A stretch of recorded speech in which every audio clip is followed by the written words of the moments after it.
اللہ کا نام لے کر جو بڑا مہربان نہایت رحم والا ہے۔ طٰہٰ، اے نبی صلی اللہ علیہ وآلہ وسلم، ہم نے تم پر قرآن اس لیے نازل نہیں کیا کہ تم مشقت میں پڑ جاؤ، مگر ہر اس شخص کی نصیحت کے لیے نازل کیا ہے جو خوف رکھتا ہے۔ یہ اس ذات کا اتارا ہوا ہے جس نے زمین اور اونچے اونچے آسمان بنائے، یعنی رحمان، جو عرش پر جلوہ افروز ہوا۔ جو کچھ آسمانوں میں ہے اور جو کچھ زمین میں ہے اور جو کچھ ان دونوں کے بیچ میں ہے اور جو کچھ مٹی کے نیچے ہے، سب اسی کا ہے۔ اور اگر تم پکار کر بات کہو تو کیا ہے، وہ تو آہستہ کہی ہوئی اور نہایت پوشیدہ بات تک کو جانتا ہے۔ اللہ وہ معبود برحق ہے کہ اس کے سوا کوئی معبود نہیں ہے، اس کے سب نام اچھے ہیں۔ اور کیا تمہیں موسیٰ کے حال کی خبر ملی ہے؟ جب انہوں نے آگ دیکھی تو اپنے گھر والوں سے کہا کہ تم یہاں ٹھہرو، میں نے آگ دیکھی ہے، میں وہاں جاتا ہوں، شاید اس میں سے میں تمہارے پاس انگارہ لاؤں یا آگ کے مقام سے اپنا رستہ معلوم کر سکوں۔ پھر جب وہ وہاں پہنچے تو آواز آئی کہ اے موسیٰ، میں تو تمہارا پروردگار ہوں، تو اپنے جوتے اتار دو، تم یہاں پاک میدان یعنی طویٰ میں ہو، اور میں نے تم کو منتخب کر لیا ہے، تو جو حکم دیا جائے اسے سنو۔ بے شک میں ہی اللہ ہوں، میرے سوا کوئی معبود نہیں، تو میری عبادت کیا کرو اور میری یاد کے لیے نماز پڑھا کرو۔ قیامت یقیناً آنے والی ہے، میں چاہتا ہوں کہ اس کے وقت کو پوشیدہ رکھوں تاکہ ہر شخص جو کوشش کرے اس کا بدلہ پائے۔ تو جو شخص اس پر ایمان نہیں رکھتا اور اپنی خواہش کے پیچھے چلتا ہے، کہیں تم کو اس کے یقین سے روک نہ دے، تو اس صورت میں تم ہلاک ہو جاؤ۔ اور اے موسیٰ، یہ تمہارے داہنے ہاتھ میں کیا ہے؟ انہوں نے کہا، یہ میری لاٹھی ہے، اس پر میں ٹیک لگاتا ہوں اور اس سے اپنی بکریوں کے لیے پتے جھاڑتا ہوں، اور اس میں میرے اور بھی کئی فائدے ہیں۔ فرمایا کہ موسیٰ اسے زمین پر ڈال دو، تو انہوں نے اس کو ڈال دیا اور وہ یکا یک سانپ بن کر دوڑنے لگا۔ فرمایا کہ اسے پکڑ لو اور ڈرنا مت، ہم اس کو ابھی اس کی پہلی حالت پر لوٹا دیں گے، اور اپنا ہاتھ اپنی بغل میں دبا لو کہ وہ کسی عیب و بیماری کے بغیر سفید چمکتا دمکتا نکلے گا۔ یہ دوسری نشانی ہے تاکہ ہم تمہیں اپنے بڑے بڑے نشانات دکھائیں۔ تم فرعون کے پاس جاؤ کہ وہ سرکش ہو رہا ہے۔ کہا، اے میرے پروردگار، اس کام کے لیے میرا سینہ کھول دے اور میرا کام آسان کر دے اور میری زبان کی گرہ کھول دے تاکہ وہ میری بات سمجھ لیں، اور میرے گھر والوں میں سے ایک کو میرا وزیر یعنی مددگار مقرر فرما، یعنی میرے بھائی ہارون کو۔ اس سے میری کمر کو مضبوط کر اور اسے میرے کام میں شریک کر تاکہ ہم تیری بہت سی تسبیح کریں اور تجھے کثرت سے یاد کریں، تو ہم کو ہر حال میں دیکھ رہا ہے۔ فرمایا، موسیٰ، تمہاری دعا قبول کی گئی، اور ہم نے تم پر ایک بار اور بھی احسان کیا تھا جب ہم نے تمہاری والدہ کو الہام کیا تھا جو تمہیں بتایا جاتا ہے۔ وہ یہ تھا کہ اسے یعنی موسیٰ کو صندوق میں رکھو، پھر اس صندوق کو دریا میں ڈال دو، تو دریا اس کو کنارے پر ڈال دے گا اور میرا اور اس کا دشمن اسے اٹھا لے گا۔ اور موسیٰ، میں نے تم پر اپنی طرف سے محبت ڈال دی، اور اس لیے کہ تم میرے سامنے پرورش پاؤ۔ جب تمہاری بہن وہاں فرعون کے ہاں گئی اور کہنے لگی کہ میں تمہیں اس کا پتہ دوں جو اس کو پالے پوسے، تو اس طریق سے ہم نے تم کو تمہاری ماں کے پاس پہنچا دیا تاکہ ان کی آنکھیں ٹھنڈی ہوں اور وہ رنج نہ کرے۔ اور تم نے ایک شخص کو مار ڈالا تھا تو ہم نے تم کو غم سے نجات دی، اور ہم نے تمہاری کئی بار آزمائش کی، پھر تم کئی سال اہل مدین میں ٹھہرے رہے۔ پھر اے موسیٰ، تم ایک اندازے پر آ پہنچے اور میں نے تم کو اپنے کام کے لیے بنایا ہے، تو تم اور تمہارا بھائی دونوں ہماری نشانیاں لے کر جاؤ اور میری یاد میں سستی نہ کرنا۔ دونوں فرعون کے پاس جاؤ کہ وہ سرکش ہو رہا ہے، اور اس سے نرمی سے بات کرنا، شاید وہ غور کرے یا ڈر جائے۔ دونوں کہنے لگے کہ اے ہمارے پروردگار، ہمیں خوف ہے کہ وہ ہم پر زیادتی کرنے لگے یا زیادہ سرکش ہو جائے۔ اللہ نے فرمایا کہ ڈرو مت، میں تمہارے ساتھ ہوں کہ سنتا اور دیکھتا ہوں۔ اچھا، تو اس کے پاس جاؤ اور کہو کہ ہم آپ کے پروردگار کے بھیجے ہوئے ہیں، تو بنی اسرائیل کو ہمارے ساتھ جانے کی اجازت دیجیے اور انہیں عذاب نہ کیجیے۔ ہم آپ کے پاس آپ کے پروردگار کی طرف سے نشانی لے کر آئے ہیں، اور جو ہدایت کی بات مانے اس کو سلامتی ہو۔ ہماری طرف یہ وحی آئی ہے کہ جو جھٹلائے اور منہ پھیرے اس کے لیے عذاب تیار ہے۔ غرض موسیٰ اور ہارون فرعون کے پاس گئے، اس نے کہا کہ موسیٰ، تمہارا پروردگار کون ہے؟ کہا کہ ہمارا پروردگار وہ ہے جس نے ہر چیز کو اس کی شکل و صورت بخشی، پھر راہ دکھائی۔ کہا تو پہلی قوموں کا کیا حال ہوا؟ فرمایا کہ ان کا علم میرے پروردگار کو ہے جو کتاب میں لکھا ہوا ہے۔ میرا پروردگار نہ چوکتا ہے نہ بھولتا ہے۔ وہ وہی تو ہے جس نے تم لوگوں کے لیے زمین کو فرش بنایا اور اس میں تمہارے لیے رستے بنا دیے اور آسمان سے پانی برسایا، پھر اس سے مختلف نباتات پیدا کی کہ خود بھی کھاؤ اور اپنے مویشیوں کو بھی چراؤ۔ بے شک ان باتوں میں عقل والوں کے لیے بہت سی نشانیاں ہیں۔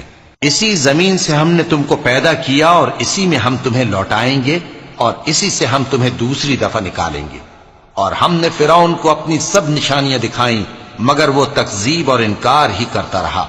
کہنے لگا کہ موسیٰ، کیا تم ہمارے پاس اس لیے آئے ہو کہ اپنے جادو کے زور سے ہمیں ہمارے ملک سے نکال دو؟ تو ہم بھی تمہارے مقابل ایسا ہی جادو لائیں گے، تو ہمارے اور اپنے درمیان ایک وقت مقرر کر لو کہ نہ تو ہم اس کے خلاف کریں اور نہ تم، اور یہ مقابلہ ایک ہموار میدان میں ہوگا۔ موسیٰ نے کہا کہ آپ کے لیے یوم زینت کا وعدہ ہے، اور یہ کہ لوگ اس روز دن چڑھے اکٹھے ہو جائیں۔ تو فرعون لوٹ گیا اور اپنے سامان جمع کر کے پھر آیا۔ موسیٰ نے ان جادوگروں سے کہا کہ یہ تمہاری بربادی ہوگی، اللہ پر جھوٹ نہ باندھو، وہ تمہیں عذاب سے فنا کر دے گا، اور جس نے جھوٹ باندھا وہ نامراد رہا۔ تو وہ باہم اپنے معاملے میں جھگڑنے اور چپکے سرگوشی کرنے لگے۔ کہنے لگے یہ دونوں جادوگر ہیں، چاہتے ہیں کہ اپنے جادو کے زور سے تم کو تمہارے ملک سے نکال دیں اور تمہارے بہترین مذہب کو نابود کر دیں۔ تو تم جادو کا سامان اکٹھا کر لو اور پھر قطار باندھ کر آؤ۔ آج جو غالب رہا وہی کامیاب ہوا۔ جادوگر بولے کہ موسیٰ، یا تو تم اپنی چیز ڈالو یا ہم اپنی چیزیں پہلے ڈالتے ہیں۔ موسیٰ نے کہا بلکہ تم ہی پہلے ڈالو۔ جب انہوں نے چیزیں ڈالی تو یکا یک ان کی رسیاں اور لاٹھیاں موسیٰ کے خیال میں ایسی آنے لگیں کہ وہ میدان میں ادھر ادھر دوڑ رہی ہیں۔ اس وقت موسیٰ نے اپنے دل میں خوف محسوس کیا۔ ہم نے کہا خوف نہ کرو، بلا شبہ تم ہی غالب رہو گے، اور جو چیز یعنی لاٹھی تمہارے داہنے ہاتھ میں ہے اسے ڈال دو کہ جو کچھ انہوں نے بنایا ہے اس کو وہ نگل جائے گی۔ جو کچھ انہوں نے بنایا ہے یہ تو جادوگروں کے ہتھ کنڈے ہیں، اور جادوگر جہاں بھی جائے کامیاب نہیں ہوگا۔ اس پر جادوگر سجدے میں گر پڑے، کہنے لگے کہ ہم موسیٰ اور ہارون کے پروردگار پر ایمان لائے۔ فرعون بولا کہ پیشتر اس کے کہ میں تمہیں اجازت دوں تم اس پر ایمان لے آئے؟ بے شک یہ تمہارا بڑا یعنی استاد ہے جس نے تم کو جادو سکھایا ہے، سو میں تمہارے ہاتھ اور پاؤں مخالف سمت سے کٹوا دوں گا اور تم کو کھجوروں کے تنوں پر سولی چڑھوا دوں گا، اور تم کو معلوم ہوگا کہ ہم میں سے کس کا عذاب زیادہ سخت اور دیر تک رہنے والا ہے۔ انہوں نے کہا کہ جو دلائل ہمارے پاس آ گئے ہیں ان پر اور جس نے ہم کو پیدا کیا ہے اس پر ہم آپ کو ہرگز ترجیح نہیں دیں گے، تو آپ کو جو حکم دینا ہو دے دیجئے، اور آپ جو حکم دے سکتے ہیں وہ صرف اسی دنیا کی زندگی میں دے سکتے ہیں۔ ہم تو اپنے پروردگار پر ایمان لے آئے تاکہ وہ ہمارے گناہوں کو معاف کرے، اور اسے بھی جو آپ نے ہم سے زبردستی جادو کرایا، اور اللہ سب سے اچھا ہے اور ہمیشہ باقی رہنے والا ہے۔ جو شخص اپنے پروردگار کے پاس گناہگار ہو کر آئے گا تو اس کے لیے جہنم ہے جس میں نہ وہ مرے گا نہ جیے گا، اور جو اس کے روبرو ایماندار ہو کر آئے گا اور عمل بھی نیک کیے ہوں گے تو ایسے لوگوں کے لیے اونچے اونچے درجے ہیں، یعنی ہمیشہ رہنے کے باغ جن کے نیچے نہریں بہ رہی ہیں، ہمیشہ ان میں رہیں گے، اور یہ اس شخص کا بدلہ ہے جو پاک ہوا۔ اور ہم نے موسیٰ کی طرف وہی بھیجی کہ ہمارے بندوں کو راتوں رات نکال لے جاؤ، پھر ان کے لیے سمندر میں لاٹھی مار کر خشک رستہ بنا دو، پھر تم کو نہ فرعون کے آ پکڑنے کا خوف ہوگا اور نہ غرق ہونے کا ڈر۔ پھر فرعون نے اپنے لشکروں کے ساتھ ان کا تعاقب کیا تو سمندر کی موجوں نے ان پر چڑھ کر انہیں ڈھانک لیا یعنی ڈبو دیا، اور فرعون نے اپنی قوم کو گمراہ کر دیا اور سیدھے رستے پر نہ ڈالا۔ اے آل یعقوب، ہم نے تم کو تمہارے دشمن سے نجات دی اور تورات دینے کے لیے تم سے کوہ طور کی داہنی جانب مقرر کی، اور تم پر من اور سلوہ نازل کیا، اور حکم دیا کہ جو پاکیزہ چیزیں ہم نے تم کو دی ہیں ان کو کھاؤ اور اس میں حد سے نہ نکلنا، ورنہ تم پر میرا غضب نازل ہوگا، اور جس پر میرا غضب نازل ہوا وہ ہلاک ہو گیا۔ اور جو توبہ کرے اور ایمان لائے اور عمل نیک کرے پھر سیدھے رستے چلے اس کو میں بخش دینے والا ہوں۔ اور اے موسیٰ، تم نے اپنی قوم سے آگے چلے آنے میں کیوں جلدی کی؟ کہا وہ میرے پیچھے آ رہے ہیں۔ اور اے میرے پروردگار، میں نے تیری طرف آنے کی جلدی اس لیے کی کہ تو خوش ہو جائے۔ فرمایا کہ ہم نے تمہاری قوم کو تمہارے بعد آزمائش میں ڈال دیا ہے، اور سامری نے ان کو بہکا دیا ہے۔ اور موسیٰ غصے اور غم کی حالت میں اپنی قوم کے پاس واپس آئے اور کہنے لگے کہ اے قوم، کیا تمہارے پروردگار نے تم سے اچھا وعدہ نہیں کیا تھا؟ کیا میری جدائی کی مدت تمہیں لمبی معلوم ہوئی، یا تم نے یہ چاہا کہ تم پر تمہارے پروردگار کی طرف سے غضب نازل ہو، اور اس لیے تم نے مجھ سے جو وعدہ کیا تھا اس کے خلاف کیا؟ وہ کہنے لگے کہ ہم نے اپنے اختیار سے آپ سے وعدہ خلافی نہیں کی، لیکن ہم ان لوگوں کے زیوروں کا بوجھ اٹھائے ہوئے تھے، پھر ہم نے اس کو آگ میں ڈال دیا، اور اسی طرح سامری نے ڈال دیا۔ تو اس نے ان کے لیے ایک بچڑا بنا دیا، یعنی ایک بے جان جسم جس میں گائے کسی آواز تھی۔ تو لوگ کہنے لگے کہ یہی تمہارا معبود ہے اور یہی موسیٰ کا معبود ہے، مگر وہ بھول گئے ہیں۔ تو کیا یہ لوگ نہیں دیکھتے کہ وہ ان کی کسی بات کا جواب نہیں دیتا، اور نہ ان کے نقصان اور نفع کا کچھ اختیار رکھتا ہے؟ اور ہارون نے ان سے پہلے ہی کہہ دیا تھا کہ لوگوں، اس کے ذریعے تمہیں فتنے میں ڈال دیا گیا ہے، اور تمہارا پروردگار تو رحمان ہی ہے، تو میری پیروی کرو اور میرا کہا مانو۔ وہ کہنے لگے کہ جب تک موسیٰ ہمارے پاس واپس نہ آئیں، ہم تو اس کی پوجا پر قائم رہیں گے۔ پھر موسیٰ نے ہارون سے کہا کہ اے ہارون، جب تم نے ان کو دیکھا تھا کہ گمراہ ہو گئے ہیں تو تم کو کس چیز نے روکا تھا؟ یعنی اس بات سے کہ تم میرے پیچھے چلے آؤ، بھلا تم نے میرے حکم کے خلاف کیوں کیا؟ کہنے لگے کہ اے ماں جائے، میری داڑھی اور سر کے بالوں کو نہ پکڑیے، میں تو اس سے ڈرا کہ آپ یہ نہ کہیں کہ تم نے بنی اسرائیل میں تفرقہ ڈال دیا اور میری بات کو ملحوظ نہ رکھا۔ موسیٰ نے فرمایا تو اے سامری، تیرا کیا حال ہے؟ اس نے کہا کہ میں نے ایسی چیز دیکھی جو اوروں نے نہیں دیکھی، تو میں نے فرشتے کے نقش پا سے مٹی کی ایک مٹھی بھر لی، پھر اس کو بچڑے کے جسم میں ڈال دیا، اور مجھے میرے جی نے اس کام کو اچھا بتایا۔ موسیٰ نے کہا جا، تجھ کو دنیا کی زندگی میں یہ سزا ہے کہ کہتا رہے کہ مجھ کو ہاتھ نہ لگانا، اور تیرے لیے ایک اور وعدہ ہے، یعنی عذاب کا جو تجھ سے ٹل نہ سکے گا، اور جس معبود کی پوجا پر تو جمع ہوا تھا اس کو دیکھ، ہم اسے جلا دیں گے، پھر اس کی راکھ کو اڑا کر دریا میں بکھیر دیں گے۔ تمہارا معبود تو اللہ ہی ہے، جس کے سوا کوئی معبود نہیں، اس کا علم ہر چیز پر محیط ہے۔ اس طرح ہم تم سے وہ حالات بیان کرتے ہیں جو گزر چکے ہیں، اور ہم نے تمہیں اپنے پاس سے نصیحت کی کتاب عطا فرمائی ہے۔ جو شخص اس سے منہ پھیرے گا وہ قیامت کے دن گناہ کا بوجھ اٹھائے گا۔ ایسے لوگ ہمیشہ اس عذاب میں مبتلا رہیں گے، اور یہ بوجھ قیامت کے روز ان کے لیے برا ہوگا، جس روز سور پھونکا جائے گا، اور ہم گناہگاروں کو یوں اکٹھا کریں گے کہ ان کی آنکھیں نیلی نیلی ہوں گی۔ تو وہ آپس میں آہستہ آہستہ کہیں گے کہ تم دنیا میں صرف 10 ہی دن رہے ہو، جو باتیں یہ کریں گے ہم خوب جانتے ہیں۔ اس وقت ان میں سب سے اچھی راہ والا یعنی عاقل و ہوش مند کہے گا کہ نہیں، بلکہ صرف ایک ہی روز ٹھہرے ہو۔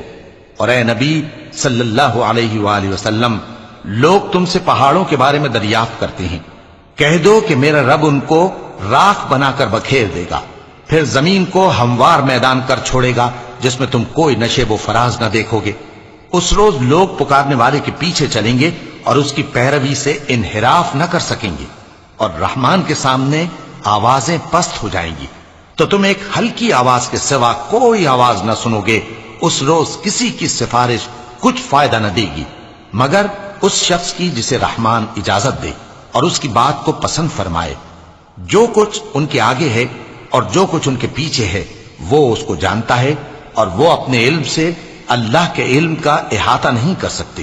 اور اس زندہ و قائم کے روبرو منہ لٹک جائیں گے، اور جس نے ظلم کا بوجھ اٹھایا وہ نامراد رہا، اور جو نیک کام کرے گا اور مومن بھی ہوگا تو اس کو نہ ظلم کا خوف ہوگا اور نہ نقصان کا۔ اور ہم نے اس کو اسی طرح کا قرآن عربی نازل کیا ہے، اور اس میں طرح طرح کے ڈراوے بیان کر دیے ہیں تاکہ لوگ پرہیزگار بنیں یا اللہ ان کے لیے نصیحت پیدا کر دے۔ تو اللہ جو سچا بادشاہ ہے، عالی قدر ہے، اور قرآن کی وحی جو تمہاری طرف بھیجی جاتی ہے اس کے پورا ہونے سے پہلے قرآن کے پڑھنے میں جلدی نہ کیا کرو، اور دعا کرو کہ میرے پروردگار مجھے اور زیادہ علم دے۔ اور ہم نے پہلے آدم سے عہد لیا تھا مگر وہ اسے بھول گئے، اور ہم نے ان میں ارادے کی پختگی نہ پائی۔ اور جب ہم نے فرشتوں سے کہا کہ آدم کے آگے سجدہ کرو تو سب سجدے میں گر پڑے مگر ابلیس نے انکار کیا۔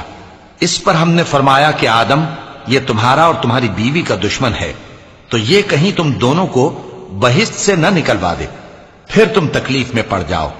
یہاں تم کو یہ آسائش ہے کہ نہ بھوکے رہو نہ ننگے، اور یہ کہ نہ پیاسے رہو اور نہ دھوپ کھاؤ۔ پھر شیطان نے ان کے دل میں وسوسہ ڈالا اور کہا کہ آدم، بھلا میں تم کو ایسا درخت بتاؤں جو ہمیشہ کی زندگی کا باعث ہو اور ایسی بادشاہت کہ کبھی زائل نہ ہو؟ تو دونوں نے اس درخت کا پھل کھا لیا تو ان پر ان کی شرمگاہیں ظاہر ہو گئیں، اور وہ اپنے اوپر بہشت کے پتے چپکانے لگے۔ اور آدم نے اپنے پروردگار کے حکم کے خلاف کیا تو وہ اپنے مقصد سے بے راہ ہو گئے۔ پھر ان کے پروردگار نے ان کو نوازا تو ان پر مہربانی سے توجہ فرمائی اور سیدھی راہ بتائی۔ فرمایا کہ تم دونوں یہاں سے نیچے اتر جاؤ، تم میں بعض کے دشمن ہوں گے، پھر اگر میری طرف سے تمہارے پاس ہدایت آئے تو جو شخص میری ہدایت کی پیروی کرے گا وہ نہ گمراہ ہوگا اور نہ تکلیف میں پڑے گا، اور جو میری نصیحت سے منہ پھیرے گا اس کی زندگی تنگ ہو جائے گی، اور قیامت کو ہم اسے اندھا کر کے اٹھائیں گے۔ وہ کہے گا کہ میرے پروردگار، تو نے مجھے اندھا کر کے کیوں اٹھایا؟